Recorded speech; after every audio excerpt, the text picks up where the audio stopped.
Sholat menurut Siti Jenar punya 3 dimensi. Sholat syariat, sholat torekot, dan sholat hakikat. Dengan istilahnya sendiri. Sholat syariat itu yang sembah raga tadi. Iyalah, wong yo kendaraannya ini, kalau nggak ada bukti aktivitas fisiknya, nanti tidak kelihatan kepatuhannya. Ya buktinya kita tunduk pada Allah itu ada sembah raga. Ya sholat lah, ya zakat lah. Jangan cuma diambil semangatnya. Pak, sholat itu kan doa Pak. Saya sudah berdoa tiap hari Pak. Sholat itu kan intinya ingat sama Allah Pak. Saya ingat terus Pak sama Allah. Jadi saya nggak perlu sholat. Kalau kamu ingat dan percaya sama Allah, Allah nyuruh kamu sholat. Kan gitu. Saya sering menganalogikan pintu dan rumah. Kalau Allah yang ada di dalam rumah itu, terus Allah bilang, kalau ingin ketemu aku, lewatlah pintu depan itu. Yo, kalau ingin ketemu Allah, ya lewat aja pintu depan itu. Itulah syariatnya. Tapi kan yang penting ingat Pak, nggak harus lewat pintu depan itu. Yang penting ketemu kan bisa lewat jendela misalnya. Loh, iya lewat jendela mungkin kamu bisa ketemu Allah. Tapi mungkin Allah tidak berkenan. Allah sudah bilang lewat pintu. Ya pintunya itu syariat. Itulah sembah raga. Bukan olahraga loh ya. Tapi memang sembah raga ini kalau nanti nggak masuk ke dimensi torekot dan hakikat, hasilnya memang olahraga. Cuma aktivitas fisik. Sholat bikin kita sehat, sholat bikin kita segar. Mungkin sampai itu aja. Aliran darah mengalir ke bawah, mungkin sampai itu aja. Hanya sembah raga. Syaratnya kesucian fisik. Ya pakai air. Wudu, kalau yang punya hadas besar ya mandi.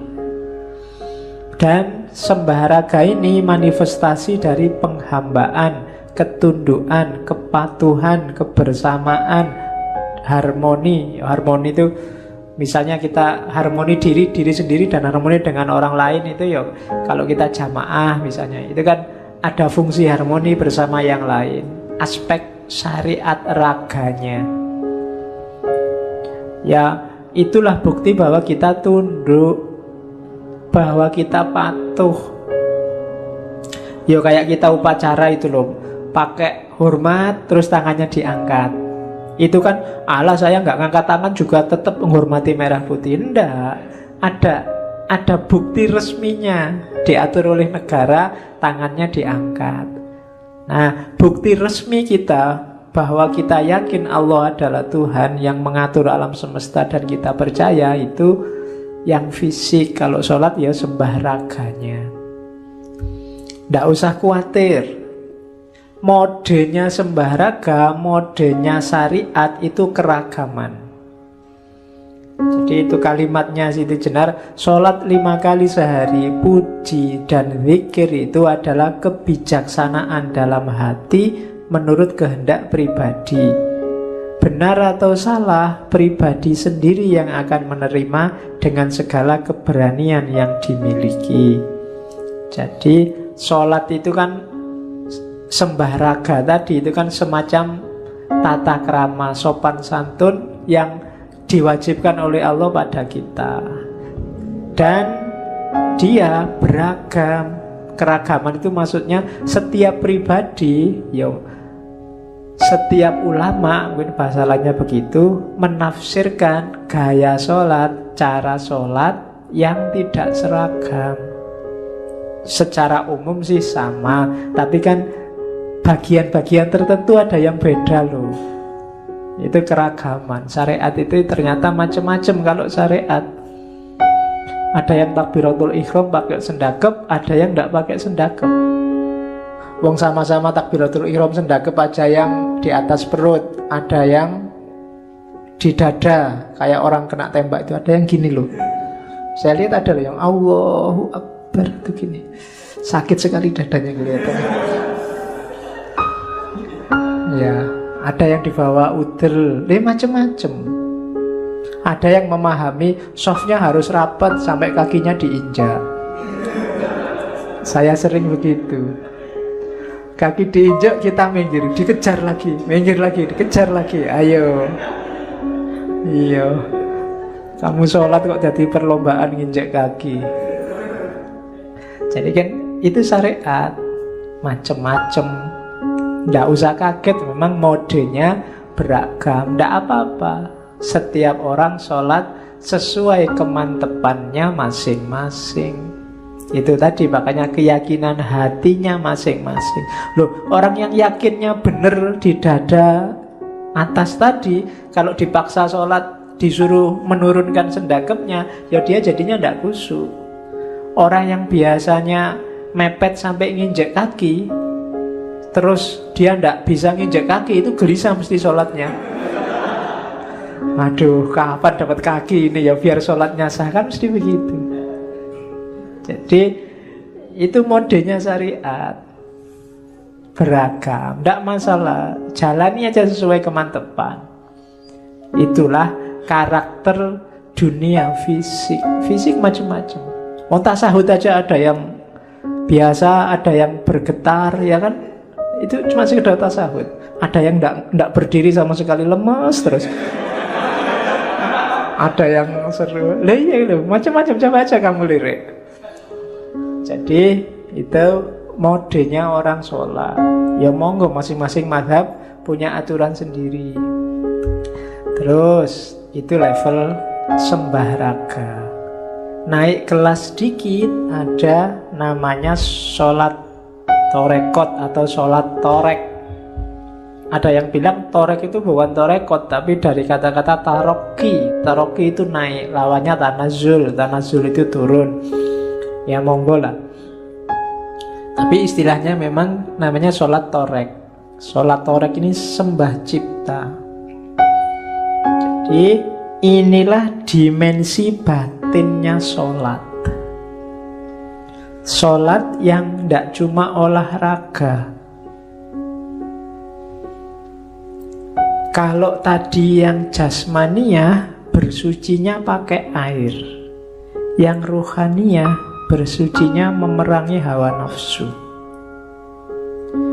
Kenapa banyak orang mengeluh susah sholat khusyuk? Karena belum bersuci. Masih penuh hasrat, penuh ambisi, penuh hawa nafsu, apalagi yang jelek-jelek. Konsentrasi mesti susah. Batinmu masih rame, urusannya masih banyak, urusan macam-macam, dunia ngantri di dalam sini semuanya. Susah sholat khusyuk. Lagi enak-enak sholat ini muncul semua satu demi satu. Saya pingin khusyuk, nggak pingin inget-inget ini, nggak pingin inget-inget ini. Yo, ketika nggak pingin itu muncul satu-satu. Jadi belum bersuci. Sucikan dulu, buang semua yang duniawi, apalagi yang sifatnya hawa nafsu. Saya lupa mendengar apa membaca di mana. Itulah antara lain makna gerakan takbiratul ihram yang mengangkat dua tangan sejajar pundak atau sejajar telinga. Itu semacam isyarat semua yang di luar hubungannya sama Allah minggir. Minggirlah. Begitu katanya. Itu simboliknya, tapi yang jelas perangi dulu hawa nafsumu. Kalau batinmu masih rame, akalmu masih rame dengan hasrat, ambisi, nafsu, mbok kamu punya sertifikat sholat khusyuk 5, susah kamu, kan ada pelatihan sholat khusyuk itu. Iya, sholat khusyuk sekarang jadi pelatihan.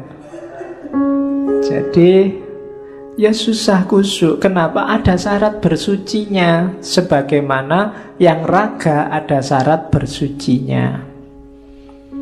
Yang membantu sholat khusyuk adalah kalau kita paham yang kita baca dan kemudian kita jalankan dalam hidup yang sebenarnya apa yang kita baca.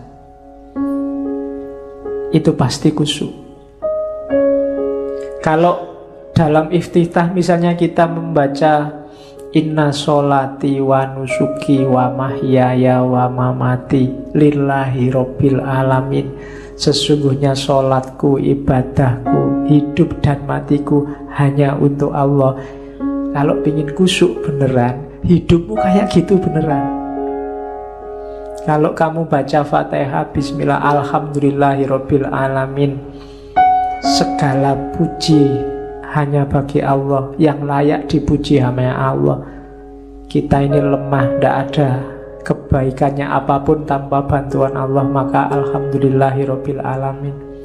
Iyyaka na'budu wa iyyaka nasta'in. Aku tidak butuh siapapun dan tidak akan nyembah siapapun kecuali hanya Allah saja. Dan benar dalam hidup kita jalani itu. Dan seterusnya. Semua bacaan-bacaannya, doa-doanya kita hayati dan hidup dalam keseharian kita. Itulah sholat torek. Dari situ lahir kekhusyuan. Tidak cuma kekhusyuan dalam sholat, tapi juga kekhusyuan dalam hidup kita. Itulah yang oleh Al-Quran disebut tanha anil fahsya wal mungkar. Kenapa banyak orang sholat masih tetap korupsi? Banyak orang jahat masih tetap korupsi. Cowok cewek pacaran nginep berdua di hotel dan jamaah dulu sebelum tidur bareng. Loh kok kamu ketawa, jangan-jangan pernah. Itu sholatnya hanya olahraga, sembah raga, belum torek, belum tanha anil fasya wal mungkar. Jadi makomnya harus naik. Sholat torekot. Terus naik lebih dalam lagi, ada namanya sholat hakikat, atau orang Jawa, Syekh Siti Jenar memperkenalkannya dengan istilah sholat daim. Sholat daim itu sembah rasa. Ini level selanjutnya dari sholat torek. Kalau tadi sholat torek itu membersihkan diri. Kalau sholat daim ini dirinya sudah bersih, sekarang diisi terus menerus dengan yang baik-baik. Cara bersucinya dengan zuhud. Zuhud itu berarti tidak terlalu memasukkan variabel dunia dalam hidup. Jadi orang yang masuk ke level sholat daim itu khusyuknya nggak cuma di sholat, tapi dalam hidup sehari-hari. Itu ada penjelasan. Orang Jawa menyebut apa? Khusyuk itu sinonim dengan kata-kata lerem. Lerem itu sudah mengendap, sudah tenang, sudah mantap, tidak bisa goncang-goncang lagi, sudah stabil. Jadi orang yang sholat daim itu berarti orang yang tiap detik kehidupannya itu kekhusyuan. Bukan kok sholat terus menerus, bukan ndak syariat terus batinnya sholat terus, ndak. Ya syariat, ya torekot, tapi berlanjut terus dalam hidupnya, itulah sholat daim. Kesadarannya selalu kesadaran Allah, ndak pernah putus. Menjauhkan diri dari perbuatan jelek dan mengisi dengan perbuatan baik, dengan landasan kesadaran bahwa Allah selalu ada, menyertai. Dasarnya tadi kan syahadat. Oke. Hasilnya apa? Ketenangan, keteguhan, tidak mungkin was-was, tidak mungkin khawatir. Makomnya aulia, la khaufun alaihim walahum yahzanun. Kalau kita masih sering gelisah, masih sering was-was, sering khawatir oleh apapun, berarti belum masuk ke ranah sholat daim. Orang yang masuk ke makom sholat daim ini, day to day, detik per detik, hidupnya selalu bareng Allah. Namanya sembah rasa, sembah rasa. Jadi rasa hidupnya, cita rasa hidupnya itu sudah cita rasa Allah. Itu namanya sholat daim. Kalau sholat daim tidak berwaktu lagi, sudah terus menerus. Inilah sholat yang dibawa dalam kehidupan nyata, bukan sholat yang hanya di dalam masjid, keluar masjid kumat seperti semula.